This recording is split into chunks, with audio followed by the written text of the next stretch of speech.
Road accident কখনো বলে কয়ে আসে না। তাই আপনি যতই ভালো গাড়ি চালান না কেন, আপনার হয়তো কোনো ভুল হয়নি, কিন্তু অন্যের ভুলের জন্য আপনার অ্যাক্সিডেন্ট হয়ে যেতে পারে। অর্থাৎ অন্যের ভুলের খেসারত আপনাকে দিতে হতেই পারে। আর সেই জন্য আমি বিশ্বাস করি যে আপনি যত ভালো গাড়ি চালানই না কেন, গাড়িতে সেফটি ফিচার্স গুলো থাকা প্রয়োজন। এবার অনেকে যারা নতুন গাড়ি কিনতে চায়, তারা এই সেফটি ফিচার্স এর সাথে সাথে গাড়িতে যে সমস্ত অন্যান্য ফিচার্স গুলো আছে সেই সমস্ত ফিচার্স গুলোকেও প্রায়োরিটি দেয়। কিন্তু এই সমস্ত ফিচার্স গুলো যদি গাড়ির সেফটিটাকেই কম্প্রোমাইজ করে দেয়, তাহলে কি মানা যায়? মানেনি।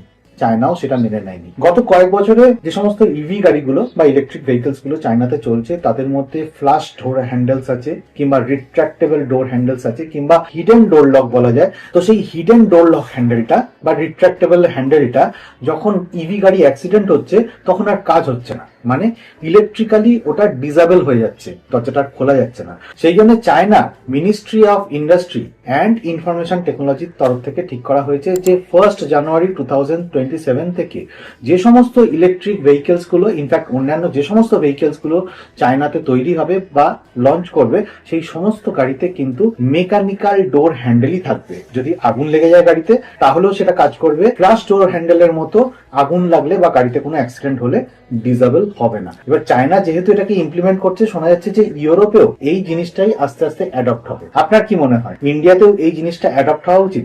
মানে mechanical door handle in place of flush door handle? অবশ্যই কমেন্ট করে জানাবেন। আর এটাও লিখে জানাবেন যে ইন্ডিয়াতে কোন কোন গাড়ি এরকম আছে যাতে ফ্লাশ ডোর হ্যান্ডেল আছে।